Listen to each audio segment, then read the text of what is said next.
রমজান মাসে বাজার করতে গিয়ে আমি পেয়েছিলাম সাম্মাম ফল। সাম্মাম ফল দেখলাম বাঙ্গির মতো। এর আগে আমি সাম্মাম ফল খাইনি। তো আমি জানতে পারলাম যে সাম্মাম ফলটা হচ্ছে আরব দেশের ফল, বিশেষ করে সৌদি আরব থেকে আসে।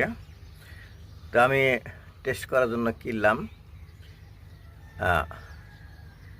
একটা কিনে এনেছিলাম। 400 টাকা কেজি পড়ছিল। তো একটার দাম পড়ছিল 180 টাকা।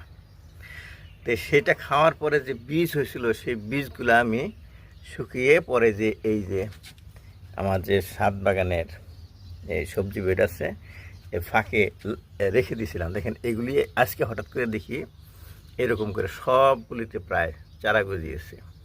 ইনশাল্লাহ এখান থেকে আমি আরেকটু পাতা বড় হলে অন্য জায়গায় লাগাবো, দেখি আমার ছাদ বাগানে সাম্মাম ফল হয় কিনা।